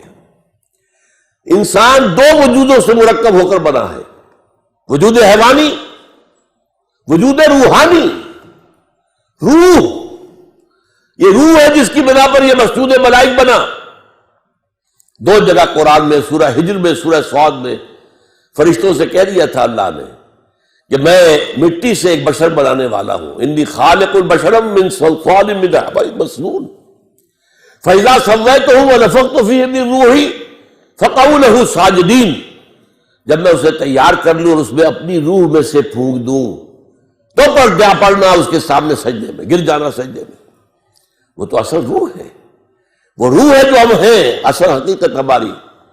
ہم سمجھ بیٹھے یہ حیوانی وجود ہمارا ہے، یہ حیوانی وجود مٹی سے آیا ہے، خاک سے آیا ہے، یہی سے اس کی غذا آ رہی ہے۔ گندم ہے تو وہاں سے آ رہی ہے، چاول ہے تو وہاں سے آ رہا ہے، بکری کا گوشت کھایا تو بکری نے بھی گھاس پات کھایا ہوا جس سے گوشت بنا ہے۔ اور یہ روحانی وجود عالم بالا سے آیا ہے، یہ عرش معلیٰ سے آیا ہے، اور اس کی غذا جو آتی ہے وہ بھی اللہ کا کلام ہے، اس کا تغذیہ اور تقویت کلام اللہ کے ذریعے۔ اب یہ فلسفہ ہے، اس کا نام علامہ اقبال نے خود ہی رکھ دیا ہے۔ چنانچہ سید نذیر نیازی جو علامہ کے خاص قریب بیٹھنے والے تھے، ہم نشین تھے، انہوں نے علامہ سے کہا، ابھی جو پروفیسر مظفر مرزا صاحب نے کہا تھا کہ علامہ نے مشرق و مغرب کے سارے فلسفے پڑھے، بڑے بڑے فلسفیوں کے نام انہوں نے گنوا دیے تھے، تو یہ کہا گیا، سید نذیر نیازی نے کہا علامہ سے کہ کوئی کہتا ہے کہ آپ نے اپنا مسئلہ جو ہے خودی کا ہے فلسفہ، یہ آپ نے نشے سے لیا ہے، کوئی کہتا برگساں سے لیا ہے، کوئی کہتا جیلی سے لیا، کس سے لیا آپ نے؟ فرمایا اچھا کل فلاں وقت آ جانا، میں تمہیں ڈکٹیٹ کرا دوں گا۔ سید نذیر نیازی نے یہ واقعہ ہماری قرآن کانفرنس میں سنایا خود. کہتے میں بڑا خوش، میری خوش نصیبی، شاعر مشرق مجھے ڈکٹیٹ کرائیں گے کہ فلسفہ خود ہی میں نے کہاں سے لیا ہے. گیا میں خوشی خوشی پینسل کاپی تیار کر کے، جب میں بیٹھ گیا تو فرمایا ذرا قرآن مجید نکال لینا. کہتے ہیں کہ میرے ارمانوں پر اوس پڑ گئی. میں سمجھتا تھا فلسفے کی کتاب نکلوائیں گے، کوئی ہسٹری آف فلاسفی کی کتاب نکلوائیں گے، کچھ بھی نہیں. قرآن کہا کھولو اسے، پڑھو سورہ حشر، اس کی آیت 19، وَلَا تَكُونُوا كَالَّذِينَ نَسُوا اللَّهَ فَأَنسَاهُمْ أَنفُسَهُمْ. ان لوگوں کے مانند نہ بن جانا جنہوں نے اللہ کو بھلا دیا تو اللہ نے انہیں اپنے آپ سے غافل کر دیا. آپ سوچئے یہ اپنا آپ کون سا ہے جس سے انسان غافل ہوتا ہے؟ کیا ہم اپنے حیوانی وجود کے تقاضوں سے غافل ہوتے ہیں؟ پیٹ کھانے کو مانگتا ہے، کیا اس کے لیے بھاگ دوڑ نہیں کرتے؟ ہماری جنسی خواہش ہے، شادی کرتے ہیں، ہمیں آرام چاہیے، ہمیں چھت چاہیے اپنے سر کے اوپر، بناتے کہ نہیں بناتے گھر؟ یہ سارے معاملات جو ہیں یہ در حقیقت ہم کسی چیز سے غافل نہیں ہوتے. دانت میں درد ہو جائے تو چاہے رات کو جا کر 1 بجے کسی ڈینٹل سرجن کا جو ہے جا کر گھنٹیاں بجا کے اسے جگانا پڑے، ہوتا ہے کہ نہیں؟ وہ کون سا اپنا آپ ہے جس سے وہ غافل ہو گیا انسان؟ اسی اپنا آپ کو ایک اور شعر میں علامہ اقبال نے بیان کیا ہے، ڈھونڈ کے اپنی خاک میں جس نے پایا اپنا آپ. غور کیجئے، یہ خاک ہے جس کے اندر اپنا آپ کچھ مضمر ہے، کوئی اور شے ہے جو چھپی ہوئی ہے. ڈھونڈ کے خاک میں اپنی جس نے پایا اپنا آپ، اس بندے کی دہقانی پہ سلطانی قربان، اپنی خودی پہچان او غافل افغان. یہ اپنا آپ کیا ہے؟ اپنی خودی کو پہچاننا. یہ جو روح ہے جو اللہ سے بہت قریب ہے، یہ روح جو ہے غافل تو ذرا صاحب ادراک نہیں ہے نور تجلی بھی اسی خاک میں پنہاں. تم خاکی ہو لیکن اس میں اللہ تعالیٰ کی تجلی موجود ہے. یہ تجلی ہے جس کا نام روح ہے، یہ ہے جو ہمارا اصل ایسنس ہے. اور اس کے لیے میں آپ کو اپنشد کا ایک جملہ سنا دیتا ہوں. میرا اندازہ یہ ہے کہ اپنشد جو ہے وہ حضرت ابراہیم علیہ السلام کے صحیفے ہیں بگڑی ہوئی شکل میں. توجہ کیجئے، قرآن میں جن کتابوں کا ذکر تورات موجود ہے، چاہے محرف ہے، تحریف شدہ ہے تو صحیح، زبور موجود ہے، بک آف سامس، انجیل موجود ہے اگرچہ بگڑی ہوئی ہے، تو پھر یہ صحف ابراہیم کہاں گئے؟ صحف ابراہیم کہاں گئے؟ میری تحقیق یہ ہے کہ ابراہیم کی ایک شاخ وہ ہندوستان میں آ کر آباد ہوئی ہے. وہ برہمن، یہ برہم ابراہیم سے بنا ہے، برہمن. اور برہما جو خدا کا نام ہے، خدا کا تصور برہما اور ابراہم اور برہم، اور ان کے جو صحیفے تھے وہ بگڑی ہوئی شکل میں اپنشد میں شکل میں موجود ہے. اس کا ایک جملہ سنیے، جیسے قرآن مجید کی آیت ہے وَلَا تَكُونُوا كَالَّذِينَ نَسُوا اللَّهَ فَأَنسَاهُمْ أَنفُسَهُمْ. اسی طرح اپنشد کہتا ہے man in his ignorance identifies himself with the material sheets which encompass his real self. real self تو اندر ہے، یہ گوشت جو ہے لپٹا ہوا ہے، یہ ہڈیاں، گوشت اور پوست اور یہ کھال، یہ سب جو ہے لپٹے ہوئے ہیں. یہ نہیں ہے تم کچھ اور ہو، تم وہ ہو جو اندر بیٹھا ہوا ہے. وہ ہے وہ انسان، وہ ہے انا، وہ ہے خودی، وہ ہے فرائڈ کی زبان میں ایگو. وہ ہے، وہ اصل انسان ہے. یہ تو در حقیقت لباس ہے اس کے. نمبر 4، نظام دین کی تشریح جو علامہ اقبال نے کی. اقبال نے اس دور میں اسلام کے سیاسی، معاشی اور سماجی نظام کی بھرپور جو ہے وضاحت کی. سیاسی نظام کی 2 باتیں، اسلام میں انسان کے لیے حاکمیت نہیں ہے، حاکمیت صرف اللہ کے لیے ہے. سروری زیبا فقط اس ذات میں ہمتا کو ہے، حکمراں ہے ایک وہی، باقی بتانے حاضری. Sovereignty belongs to God. انسان کے لیے کیا ہے؟ خلافت. اور خلافت کے معنی کیا ہے؟ جو ہمارے ہاں وائسرائے ہوتا تھا، انگریز ہمارا حاکم تھا، بادشاہ یا ملکہ تو ہوتی تھی لندن میں، یہاں کون ہوتا تھا؟ دلی میں وائسرائے. ان کا آپس میں رشتہ کیا تھا؟ جو حکم لندن سے آ جائے گا اسے تو امپلیمنٹ کرنا ہوگا ایز سچ. وائسرائے کو اس میں تبدیلی کرنے کا اختیار نہیں ہے. البتہ جہاں کوئی حکم نہیں ہے اسے اپنی لوکل سرکمسٹانسز لوکل جو ہے دیکھنے چاہیے، اپنی پوری ذہانت سے کام لے کر جو بھی امپائر کے لیے بہتر بات نظر آئے وہ کر لے. یہ خلافت ہے، یہ وائسریجنسی ہے.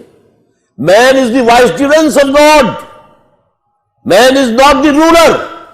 سروری زیبا فقط اس ذات بے ہمتا کو ہے، حکمراں ہے ایک وہی باقی بتانے حاضری. اس کی جو بادشاہت ہے اس کے معنی کیا ہے؟ اس کی کتاب اور اس کے رسول کی سنت کے تابع رہو گے.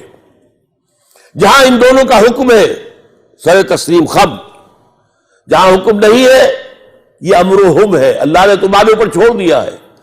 امرہم شورا بینہم، آپس میں مشورہ کر کے معاملہ طے کر لو. یہ ہے اسلام کا نظام. یہ ڈیموکریسی نہیں ہے، یہ تھیوکریسی نہیں ہے. ڈیموکریسی کی بنیاد ہے پاپولر ساورنٹی پر. ساورنٹی یہاں اللہ کی ہے، یہ اپنا نظام ہے، نظام خلافت ہے. آگے چلیے اسی طریقے سے معاشی نظام کا اصل کیا ہے؟ وہ اصل الاصول ملکیت تامہ صرف اللہ کی ہے. جیسے حاکمیت مطلقہ اللہ کی ہے. انسانوں کے لیے خلافت، ملکیت تامہ، ہر شے اس کائنات میں جو ہے اللہ مالک ہے. لہو ملک السماوات والارض، آسمان و زمین کی ملکیت اس کی ہے. انسان کے لیے جو کچھ ہے امانت ہے. جو علامہ اقبال کہتے ہیں کہ رزق خود را از زمیں بردن رواست، ای متاع بنداؤ مل کے خداست. زمین سے اپنے لیے روزی نکال لینا جائز ہے، لیکن اسے ملکیت نہ سمجھو.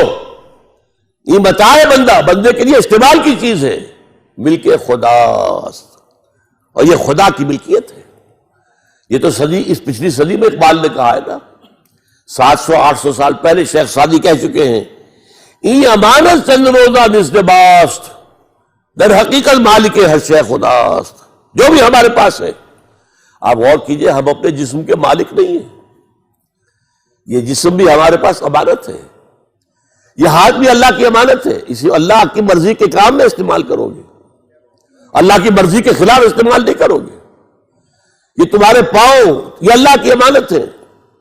اللہ کی مرضی کے مطابق چلو گے، ان سے غلط رخ پر نہیں جاؤ گے، غلط مضمون ہے منزل کی طرف نہیں جاؤ گے. تو یہ ہے در حقیقت مالک ہر شے خداست، این امانت چند روزہ نزد باست. اور تیسری بات جو ہے اسلامی معاشی نظام میں ہر شخص کی بنیادی ضروریات کی کفالت زکوٰۃ کے ذریعے سے. یہ جو سوشل انشورنس کا پروگرام آج دنیا میں ہے، چیریٹی ویلفیئر، جس میں ہائیسٹ لیول پر اسکینڈینیوین کنٹریز ہے، یہ سب سے پہلے اسلام نے دیا. سب سے پہلے عمر نے کہا تھا رضی اللہ تعالی عنہ کہ اگر کوئی دجلہ و فرات کے کنارے کتا بھی بھوکا مر گیا تو عمر ذمہ دار ہوگا. یہ آج بھی نہیں ہے آپ کے پاس، لیکن یہ کہ اسلام نے دیا تھا پہلے. تو بہترین نظام، آئلی نظام یا سماجی نظام، اس کا پہلا اصول کیا ہے؟ تمام انسان پیدائشی طور پر برابر، کوئی اونچا نہیں، کوئی نیچا نہیں، کوئی بڑھیا نہیں، کوئی گھٹیا نہیں.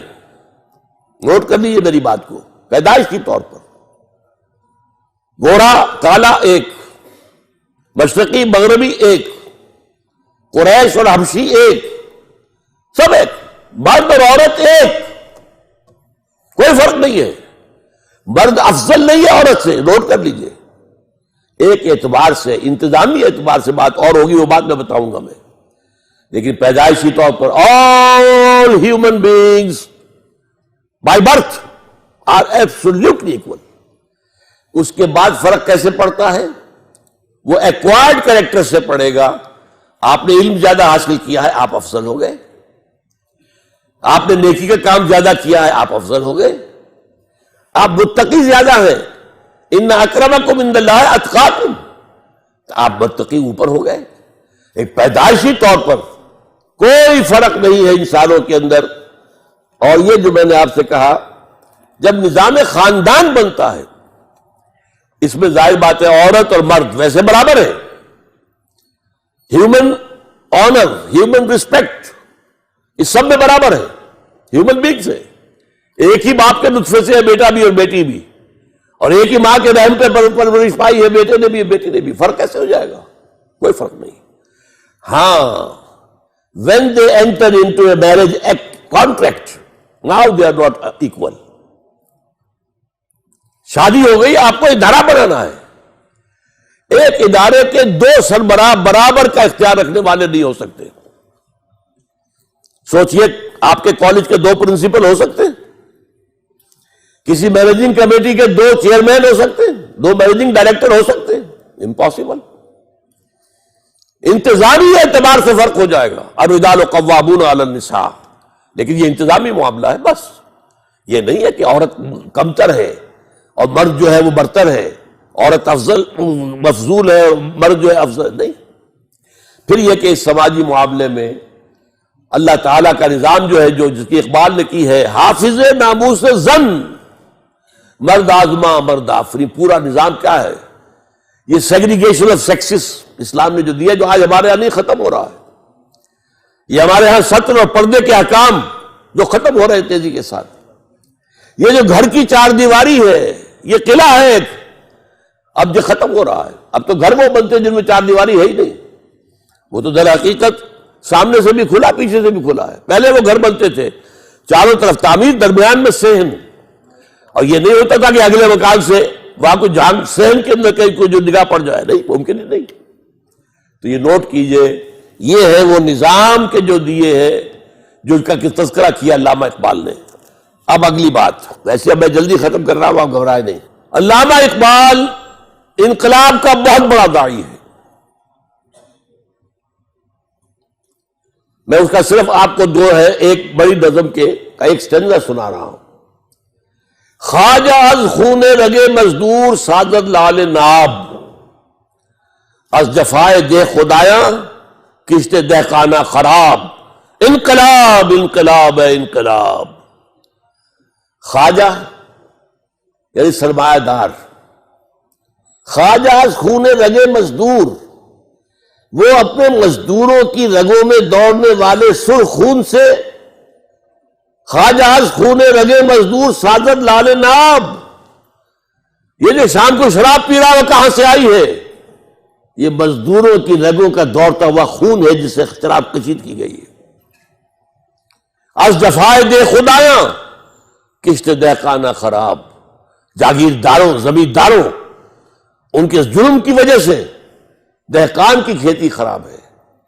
دہقان کے بچے کو روٹی نہیں مل رہی، دہقان کے بچے کو تعلیم نہیں مل سکتی، دہقان کے بچے کا علاج نہیں ہو سکتا. دہقان کا خون اور پسینہ اس پر عیش کون کر رہا ہے؟ زمیندار، جاگیردار، وڈیرے. یہ ظلم و ستم، یہ جو ایکسپلائٹیشن ہے. خواجہ از، پھر سن لیجئے کس قدر یہ انقلابی کلام ہے. خواجہ از خون رگے مزدور سازد لال ناب، از جفائے دے خدایاں کشتے دہقانہ خراب. انقلاب انقلاب ہے انقلاب. اس کے بعد علامہ اقبال نے انقلاب کا طریقہ بھی بتا دیا ہے دو اشعار کے اندر. اور یہ دو سمجھیے، ایک مصرے کے اندر مکی زندگی ہے، دوسرے مصرے میں مدنی زندگی ہے. اور عجیب ہے یہ اشعار، غور سے سنیں. فارسی کے ہیں. ویسے یہاں میری کتاب جو ہے علامہ اقبال اور ہم باہر موجود ہے، مل سکتی ہے آپ کو. یہ تو میں نے چند اشعار سنائے ہیں، ان میں تو بہت اشعار ہیں، اور فارسی کے اشعار کے ترجمے بھی ہم نے دیے. ہمیں معلوم ہے کہ فارسی ہم لوگ نہیں جانتے.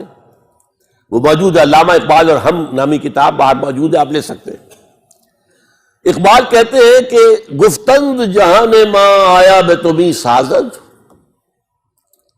میں حیران ہوتا ہوں کہاں تھا، کس مقام پر تھا اقبال جب یہ کہہ رہا ہے. اللہ نے مجھ سے کہا اے اقبال میں نے تمہیں جس جہان میں بھیجا ہے تمہیں پسند آیا؟ گفتن جہان ماں آیا بے تمہیں سازد، گفتم کی نمی سازد، میں نے کہا نہیں مجھے پسند نہیں ہے، یہاں تو ظلم ہے، یہاں تو خواجہ جو ہے وہ خون لگے مزدور سے شراب پریش کر رہا ہے اور شام کو بیٹھ کر پیتا ہے کلب کے اندر، یہاں تو زمینداروں نے جو ہے وہ کشتیں دہقانہ خراب کی ہوئی ہے، یہاں تو طرح طرح کا ظلم ہے، یا یورپ نے کولونیلزم کے ذریعے سے کتنے عرصے تک ایشیا اور افریقہ کا خون چوسا ہے، مجھے تیری دنیا پسند نہیں آئی۔ فرمایا گفتن کے نمی سعادت گفتن کے برہم زن، اچھا توڑ دو پھوڑ دو ختم کر دو، اس کو توڑ دو ختم کر دو کیسے؟ یہ اگلا شعر ہے، با نشے درویشی در ساز و دمادم زن، پہلے تو درویشی کا راستہ اختیار کرو، دمادم دمادم دمادم کام کرتے رہو۔ کیا کام کرو؟ تبلیغ، دعوت، لوگوں کے ذہنوں کے اندر ایمان اتارو، لوگوں کے دلوں میں ایمان کو راسخ کرو، ان کا تزکیہ نفس کرو، ان کو منظم کرو، ان میں صبر کی عادت ڈالو، ان کے اندر تن من دھن قربان کر دینے کا وش پیدا کرو، یہ سب درویشی ہے۔ آپ کو اگر ایک جملے میں سمجھنا ہے تو یہ مکی زندگی ہے حضور کی، دعوت ہے، تبلیغ ہے، قرآن کی تعلیم ہے، تربیت ہے، تزکیہ ہے، صبر ہے۔ کوئی کہہ رہا پاگل ہے یہ تو، آپ نے کوئی جواب میں گالی تو نہیں دی نا، یہ تو ساحر ہے، آپ نے کوئی اس کا جواب نہیں دیا، برداشت کرو۔ یہاں یہ بدھ مت کے بھکشو بننا پڑے گا، یہاں اس مرحلے پر حضرت مسیح کے قول پر عمل کرنا پڑے گا کہ اگر تمہارے داہنے گال پر کوئی تھپڑ مارے بایاں بھی پیش کر دو۔ مکی دور یہ ہے، کہہ دیا گیا تھا کہ چاہے تمہارے ٹکڑے اڑا دیے جائیں تم نے کوئی ہاتھ نہیں اٹھانا، no retaliation, no retaliation, even in self defence you can't raise your hands. یہ 12 برس ہے با نشہ درویشی در ساز دمادم زن، یہ جماعت بنانا، ایک حزب اللہ بنانا، ایک جمعیت فراہم کرنا سرفروشوں کی جو سروں سے کفن باندھ چکے ہوں، جو اپنے آپ کو تابع کر چکے ہوں ایک نظم کے، اللہ کے نظم کے بھی تابع اور جماعت کے نظم کے بھی تابع۔ با نشہ درویشی در ساز و دمادم زن، جو پختہ شوی خدرا بر سلطنت جم زن، جب تیار ہو جاؤ، طاقت کافی ہو جائے، there is enough of numbers، تربیت بھی ان کی اچھی ہو گئی ہے، منظم بھی ہے، سب کچھ قربان کرنے کو تیار بھی ہے، جان دینے کو کامیابی سمجھتے ہیں، شہادت ہے مطلوب و مقصود مومن، نہ مال غنیمت نہ کشور کشائی، تو اب سلطنت جم سے ٹکرا دو اپنے آپ کو۔ یہ ہے انقلاب کا پروسیس۔ ایک مصرے میں مکی زندگی ہے اور ایک میں مدنی زندگی ہے۔ اب آئیے آخری بات، اقبال اور قرآن۔ میری جو خصوصی نسبت اقبال کے ساتھ ہے وہ قرآن کے حوالے سے، قرآن مجید کے حوالے سے میں آپ سے ایک بات کہوں گا۔ علماء تو بے شمار ہیں ہمارے ہاں، عربی زبان کے ایک سے ایک بڑھ کر جاننے والے، گرامر کے ایک سے ایک بڑھ کر جاننے والے، کلام جاہلی ایک سے ایک بڑھ کر جاننے والے۔ اس کے باوجود میں آپ سے کہتا ہوں، عظمت قرآن کا جو انکشاف اقبال پر ہوا ہے، میں عمر کی 78ویں برس میں کہہ رہا ہوں، اپنی عمر بھر کا نچوڑ کہہ رہا ہوں، وہ میں نے کسی بڑے سے بڑے عالم کے اندر بھی نہیں پایا۔ جس قدر انکشاف ہے، عظمت قرآن کا انکشاف، یہ ہو سکتا ہے۔ وہ جو اقبال نے کہا ہے کہ فقیہ شہر جو ہے لغت ہائے عربی کا قارون ہے، لغتیں جانتا ہے، لیکن یہ کہ وہ جو انکشاف ہے عظمت قرآن کا۔ اب میں چند شعر آپ کو سناؤں گا۔ کتاب زندہ قرآن حکیم، حکمت او لا یزال استو قدیم، یہ کتاب زندہ ہے اور اس کی حکمت نہ کبھی ختم ہوگی اور قدیم ہے، ہمیشہ سے ہے۔ نسخہ اسرار تکوین حیات، بے ثبات از قوت اشگیرت ثبات، کمزوروں کو قوت دینے والی یہ کتاب ہے۔ حرف اورا ریب نئے، تبدیل نئے، اس کے حرف میں کوئی تبدیلی نہیں ہو سکتی، اس کے متن کا محافظ اللہ ہے، انا نحن نزلنا الذکر وانا لہ لحافظون۔ حرف اورا ریب کوئی شک نہیں، ذالک الکتاب لا ریب فیہ، حرف اورا ریب نئے، تبدیل نئے، آیا شرمندہ تعویل نئے، نو انسان پیام آخری حامل رحمت للعالمین صلی اللہ علیہ وسلم، چوں بجا در رفت جہاں دیگر شود۔ جب یہ قرآن کسی کے اندر اتر جاتا ہے، اس کے ذہن میں، اس کے قلب میں اتر گیا، چوں بجا در رفت جہاں دیگر شود، اندر انقلاب آ جائے گا۔ He will be a changed person from within، باہر سے تبدیلی لانے کی ضرورت نہیں ہوگی، خود بخود ہوگا، اندر سے پھوٹے گی تبدیلی، اندر سے انقلاب آئے گا، شخصی انقلاب۔ کیوں بجا در رفت جہاں دیگر شود، جہاں چوں دیگر شد جہاں دیگر شود۔ جب میرے اندر تبدیلی آ گئی تو میرے لیے تو دنیا بدل جائے گی، میری ویلیوز بدل جائیں گی، میرے مقصود بدل جائیں گے، میری دلچسپیاں بدل جائیں گی، میری آرزویں تبدیل ہو جائیں گی۔ فاش گویم آنچ در دل مضمرست، صاف ہی کہہ دوں جو میرے دل میں ہے، صاف فاش گویم آنچ در دل مضمرست، یہ کتابیں نیست چیزیں دیگرست، یہ کتاب نہیں ہے، کچھ اور ہے۔ کیا ہے کچھ اور؟ مثل حق پنہاؤ ہم پیداستو، زندہ ہو پائندہ ہو گویاستو، جیسے اللہ کی ذات ہے، الظاہر بھی ہے الباطن بھی ہے، ہمیشہ باقی رہنے والی بھی ہے، بات بھی کرتی ہے۔ تو یہ تو اصل میں ذات باری تعالیٰ کا پرتو ہے، قرآن مجید اس کا کلام ہے۔ مثل حق پنہاؤ ہم پیداستو، زندہ ہو پائندہ ہو گویاستو۔ اچھا اب سنیے زوال امت کا سبب کیا ہے۔ علامہ اقبال بتا رہے ہیں مسلمان میں زوال کیوں آیا؟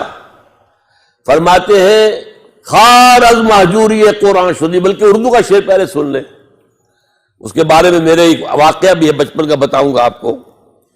وہ زمانے میں معزز تھے مسلمان ہو کر، اور تم خار ہوئے تاریک قرآن ہو کر۔ یہ ہماری زبوں حالی کیا ہے؟ قرآن سے دوری کا سبب۔ وہ زمانے میں معزز تھے مسلمان ہو کر، اور تم خار ہوئے تاریک قرآن ہو کر۔ اسی کو فارسی میں کہا ہے خار از محجوری قرآن شدی، شکوہ سنجے گردش دوران شدی، اے تو شبنم بر زمیں افتندہی، در بغل داری کتاب زندہی۔ اب اس کا علاج کیا ہے؟ علاج بھی یہی ہے، قرآن کی طرف دوبارہ جاؤ۔ از یک آئینی مسلمان زندہ است، بے کرے ملت قرآن زندہ است، ماں ہما خاک و دل آگاہ اوست، اعتصام اشکد کے حبل اللہ اوست۔ یہ ہے اللہ کی رسی، اس کو مضبوطی سے تھامو۔ دعوتی اور دوسری بات جو میں آپ سے آخری اس سلسلے میں عرض کروں گا، علامہ اقبال کا اپنا دعویٰ یہ ہے کہ میرے پیغام میں سوائے قرآن کے اور کچھ نہیں۔ علامہ اقبال کی ایک شاعری ہے 1894 سے 1904 تک، یہ ہے جیسے اردو کی عام شاعری ہوتی ہے، یہ جو ہجر و وصال کے معاملے اور عشق کے معاملے اور یہ گل و بلبل کی داستانیں، وہ داستانیں علامہ اقبال کی اس دور کی شاعری وہی ہے۔ سن 5 میں گئے ہیں انگلستان، اور ان کے بارے میں یہ بات جان لیجئے کہ ایک مصرع ان کا سنا رہا ہوں جو 100% ان پر راست آتا ہے۔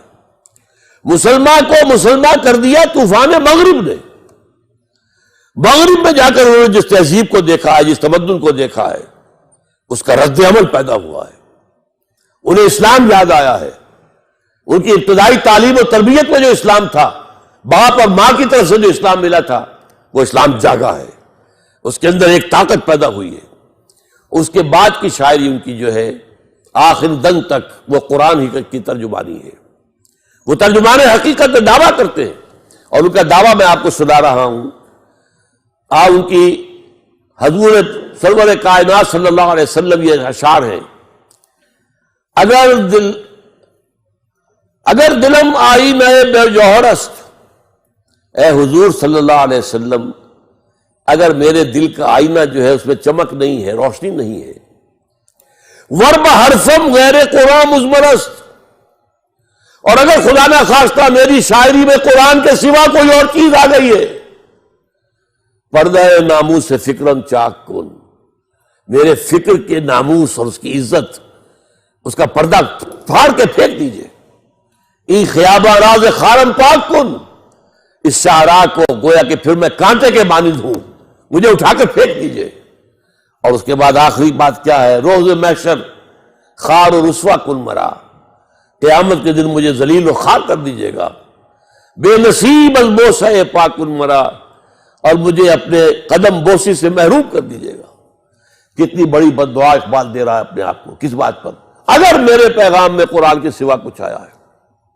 میں نے آپ سے کہا تھا اگرچہ وہ معروف مانند مفسر نہیں ہے، لیکن میں اسے ایک طرح کا مفسر سمجھتا ہوں، بہت بڑا مفسر تفسیر کوئی نہیں ہے، لیکن اس کا کلام جو ہے وہ در حقیقت قرآن مجید کی تفسیر ہے۔ اب آخری بات، قرآن علامہ اقبال سے میرا تعلق کیا ہے؟ پہلا تعلق کیا ہے؟ میں 5ویں جماعت میں پڑھتا تھا، جب میرے بڑے بھائی وہ وہاں، میں تو حصار میں تھا، حصار یہاں سے کوئی 200-250 میل دور ہے، اب وہ ہریانہ میں ہے، پہلے مشرقی پنجاب میں تھا۔ بڑے بھائی آئے تھے لاہور، یہاں اسلامیہ کالج کے اندر داخل تھے، وہ جب سمر ویکیشن پر آئے تو میرے لیے بانگے درا لے آئے، 5ویں جماعت۔ اب 5ویں جماعت کا بچہ کیا پڑھے گا اس کو؟ میں پڑھتا تھا اور کوئی ترنم سے پڑھتا رہتا تھا، کچھ سمجھ میں آتا تھا، کچھ نہیں آتا تھا، کچھ لوگوں سے پوچھتا تھا۔ ہمارے قریب میں ایک آ گئے تھے جو مادری زبان صاحب زبان تھے، ان سے جا کر جو ہے ایکسائز انسپیکٹر تھے، ان سے پوچھتا تھا۔ لیکن یہ شعر اس وقت معلوم ہوتا ہے کہ میرے ذہن کی سب سے نچلی سطح پہ چپک گیا کہ وہ زمانے میں معزز سے مسلمان ہو کر اور تم خار ہوئے تاریخ قرآن ہو کر۔ قرآن کے ساتھ یہ تعلق میرا اس شعر سے شروع ہوا ہے، اس کے بعد یہ میرا تعلق اور بہت سے تعلقات کے ساتھ اس کے رشتے جڑے ہیں۔ مولانا مودودی، مولانا اصلاحی، ابوالکلام آزاد، مولانا فراہی، اور یہ ڈاکٹر رفیع الدین مرحوم و مغفور، اور شیخین میرے شیخ الہند اور شیخ الاسلام۔ لیکن یہ ہے کہ واقعہ یہ ہے کہ میرے ذہن کی سب سے نچلی سطح پر بھی اقبال ہے اور سب سے اوپر کی سطح پر بھی اقبال ہے۔ لیکن میں نے اپنے لیے ایک خطاب پسند کیا ہے۔ کوئی کہہ دیتا ہے کہ میں مانوی فرزند ہوں ان کا۔ ابھی پچھلے دنوں ایک ٹی وی پر ایک مکالمہ ہو رہا تھا تو اوریا مقبول جان صاحب نے کہہ دیا کہ چونکہ میرے ساتھ بیٹھے ہوئے تھے ڈاکٹر اقبال کے بیٹے جاوید اقبال صاحب، ان کا ایک طرف تو سلمی بیٹے ہیں لیکن دوسری طرف اصل میں علامہ اقبال کے وارث جو ہیں کلام کے وہ یہ ہے، تو مجھے اچھا نہیں لگا کہ ان کی موجودگی میں یہ بات کہتے ہیں۔ میں نے اپنے لیے جو القاب چنا ہے وہ کیا ہے؟ یکے از رگہائے ساز اقبال۔ اس کی وضاحت کر دوں، اقبال کی ایک بڑی عظیم نظم ہے، میں نہیں چاہتا کہ اس کے اور اشعار آپ کو سناؤں۔ آخری شعر کیا ہے؟ چند را گیرید از دستم کہ کار از دست رفت۔ یہ میرے ہاتھ سے ساز لے لو کہ ہاتھ کا کام تو ہو چکا، نغمہ خون گشت۔ اب جیسے جسم میں خون دوڑتا ہے، میرا نغمہ ان رگوں کے اندر، ان تاروں میں گشت کرے گا اور ان میں سے نکلے گا اور نکلتا رہے گا۔ تو میں نے کہا میں بھی علامہ اقبال کے رگ ہائے ساز میں سے ایک رگ ہوں، بس اس سے زیادہ میرا مقام نہیں۔ البتہ 2 کام میں نے وہ کیے ہیں اللہ کے فضل و کرم سے، اللہ کے فضل و کرم سے، وہ نسبت میں سمجھتا ہوں اقبال کے ساتھ میری بہت قوی ہے۔ علامہ اقبال کا ایک خواب تھا جس کے تحت ایک ادارہ وجود میں آیا تھا، دارالاسلام۔ حضرت علامہ کے ایک مرید تھے، بڑے زمیندار تھے، چودھری نیاز علی خان، ضلع گرداسپور کے۔ وہ نہر میں تھے، ایکسین وغیرہ، ریٹائر ہوئے تو پیسہ کافی تھا ان کے پاس، زمیندار بھی بڑے تھے۔ علامہ کے پاس حاضر ہوئے کہ میرے پاس پیسہ بھی ہے، زمین بھی ہے، میں کوئی دین کا کام کرنا چاہتا ہوں، بتائیے کیا کروں؟ فرمایا ایک ادارہ بناؤ دیہات میں، کھلی فضا میں، اور وہاں پر گریجویٹس جو ہیں یونیورسٹی سے گریجویٹس ہو چکے انہیں قرآن پڑھاؤ اور انگریزی میں پڑھاؤ اور ان کو مطمئن کرو قرآن پر. یہ کام ہے کرنے کا. انہوں نے کیا کیا, ایک وقف بنایا, اب بھی وقف موجود ہے. جوہر آباد, یہ جوہر آباد جو ہے اس کے اندر وہ وقف موجود ہے, اب بھی موجود ہے. وقف بنا دیا, عمارتیں بن گئی. ایک خط لکھا مصطفیٰ مراغی جو الازہر کے ریکٹر تھے اس وقت, وائس چانسلر, کہ ہمیں ایک ایسا عالم دین دیجئے جو انگریزی میں گریجویٹس کو قرآن پڑھا سکے اور قرآن پر مطمئن کر سکے. انہوں نے کہا ہمارے پاس ایسا کوئی آدمی نہیں ہے. وہ اسکیم دھری رہ گئی. اگرچہ ایک مفید کام ہوا وہاں بعد میں مولانا مودودی حیدرآباد دکن سے ہجرت کر کے علامہ اقبال کے کہنے پر آئے ہیں, تو ان کا مرکز وہاں رہا ہے, وہ جماعت اسلامی وہیں بنی ہے. لیکن وہ جو ادارہ تھا کہ گریجویٹس کو رکھ کر عربی اور قرآن پڑھایا جائے اور قرآن پر مطمئن کیا جائے, وہ کام نہیں ہو سکا. الحمدللہ ثم الحمدللہ میرے ہاتھوں اللہ نے انجمن خدام القرآن قائم کرائی, اس کے تحت قرآن اکیڈمی قائم کرائی, اور اب تو کئی جگہ پر ہے. لاہور میں ہے, ملتان میں ہے, کراچی میں ہے, فیصل آباد میں ہے, جنگ میں ہے. اور ہم نے یہاں پر ایک سالہ کورس رن کیا ہے, یہ سن 84-85 سے چل رہا ہے. اس میں گریجویٹس بھی آتے ہیں, کچھ انڈر گریجویٹس کو بھی ہم اگر وہ ذرا ذہن ان کا ذرا کھل چکا ہو تو لے لیتے ہیں. ایم اے آتے ہیں, MBBS آتے ہیں, انجینئر آتے ہیں, PhDs آتے ہیں, آ کر قرآن پڑھتے ہیں اور الحمدللہ مطمئن ہو کر جاتے ہیں. تو اقبال کا وہ خواب اللہ نے میرے ذریعے سے, یہ اللہ کا بڑا فضل ہے مجھ پر, اور میں اس لیے اس کو بتا رہا ہوں آپ کے کس قدر قریب ہے, واکنگ ڈسٹنس پر ہے. یہ قرآن اکیڈمی ہے, یہاں ہمارے تمام جو ہے میری کتابیں موجود ہیں, وہاں سے آپ مستعار لے سکتے ہیں, اس کی لائبریری سے استفادہ کر سکتے ہیں. وہاں سے آپ یہ ہے کہ اگر میرے کیسٹس وغیرہ لینا چاہیں لے سکتے ہیں. اگر وہاں پہ آپ ذرا امانت رکھوا دیں, کیسٹ واپس کریں, ویڈیو کیسٹ, آڈیو کیسٹ, اور واپس دیجیے, اپنے پیسے نہیں چاہیے. اس سے استفادہ کیجیے. میں نے اس لیے چاہا ہے کہ میں اس ادارے سے آپ کو متعارف کرا دوں. یہ ادارہ وہ ہے جس کا خواب اقبال نے دیکھا تھا دارالاسلام کے ذریعے سے. وہ اللہ کے فضل و کرم سے قرآن اکیڈمیز کی شکل میں پاکستان میں متعدد مقامات پر ہے.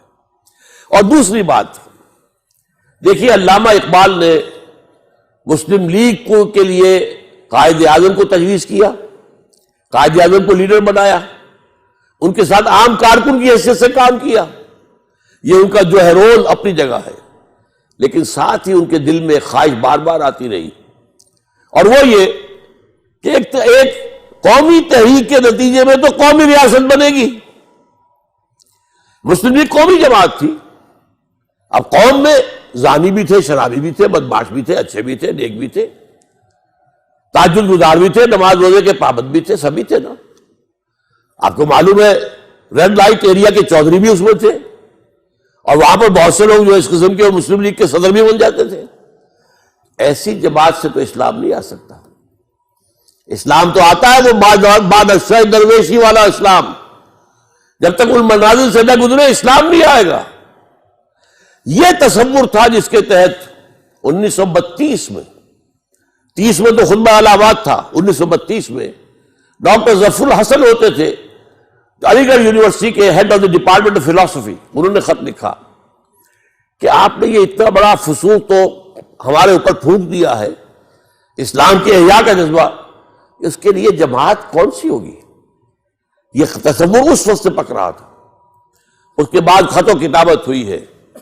2 آدمی بھیجے انہوں نے لاہور, ڈاکٹر برہان احمد فاروقی, وہ تو لاہور ہی کے تھے, یہیں پر فوت ہوئے دفن میں, اور ڈاکٹر احمد وہ جو کراچی یونیورسٹی کے فلسفے کے ہیڈ آف ڈپارٹمنٹ ریٹائر ہوئے.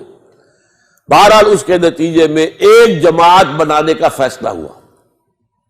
نوٹ کیجئے, ایک جماعت مسلم لیگ تھی, اپنی جگہ پر وہ ٹھیک تھی. قومی جماعت نہ ہوتی تو پاکستان نہ بنتا. اگر آپ یہ کہتے ہیں کہ پہلے نماز پڑھو پھر آؤ ہمارے رکن بننا, تو قومی تحریک نہیں چل سکتی تھی. وہ تو اسی کے لیے وہی طریقہ تھا, لیکن یہ اسلام جو سے نہیں آ سکتا, یہ بھی صحیح ہے. لہذا ایک جماعت بنائی گئی جس کے اصول کیا تھے نوٹ کر لیجئے. اس میں صرف پریکٹسنگ مسلم شامل ہوں گے, نماز روزے کے پابند ہر حلال اور حرام کی حدود کے پابند، نمبر 1۔ نمبر 2، کوئی قادیانی شامل نہیں کیا جائے گا۔ نمبر 3، یہاں ہم کبھی الیکشن میں حصہ نہیں لیں گے۔ الیکشن کے ذریعے سے نظام نہیں بدل سکتا، وہ تو انقلاب کے ذریعے بدلتا ہے۔ الیکشن کے ذریعے سے ہاتھ بدل سکتے، چہرے بدل سکتے، جماعتیں بدل سکتی ہیں، نظام نہیں بدلتا۔ اور نمبر 4، اس جماعت کا نظام جمہوری نہیں ہوگا، بیعت کی بنیاد پر ہوگا۔ یہ اصول تھے جس کی بنیاد پر فیصلہ ہو گیا تھا جمعیت شبان المسلمین اس کے قیام کا۔ لیکن علامہ اس کے بعد بیمار تھے، تیار ہو گئے تھے، لوگوں نے کہا کہ اچھا تو پھر آپ ہاتھ بڑھائیے، بیعت کرتے ہیں، ہم تیار ہو گئے تھے۔ لیکن اس کے بعد کیا ہوا ہے، کس وجہ سے وہ چیز میل منڈے نہیں چڑھ سکی، اس کی تحقیق میں نے کوشش کی ہے، کوئی رائے بھی ہے لیکن میں بیان نہیں کر سکتا اس وقت۔ لیکن یہ میں اس وقت کہہ رہا ہوں، میرے علم میں یہ بات نہیں تھی۔ البتہ میں نے جو تنظیم قائم کی وہ اسی بنیاد پر ہے، دین پر کاربند لوگ وہ شامل ہوگی تنظیم اسلامی کے اندر۔ نمبر 2، یہاں پر کوئی بھی بدکار آدمی اس کو نہیں لیا جائے گا۔ یہاں کا نظام جمہوری نہیں، بیعت کی بنیاد پر ہوگا۔ ہم الیکشن میں کبھی حصہ نہیں لیں گے۔ وہی اس میں حیران رہ گیا جب ڈاکٹر برہان احمد فاروقی کی کتاب شائع ہوئی، اس میں یہ ساری باتیں مجھے ملی، میں حیران رہ گیا۔ وہ تنظیم جو میں بنا چکا ہوں 1975 میں، وہ کہیں جا کر مجھے 1990 میں وہ کتاب ملی۔ معلوم ہوا کہ یہ ذہن تو اقبال کا تھا، گویا کہ یہ چیز بھی ایک باطنی نسبت کی حیثیت سے مجھے اقبال سے حاصل ہوئی ہے۔ بہرحال اس پر بھی میں اللہ تعالیٰ کا شکر ادا کرتا ہوں۔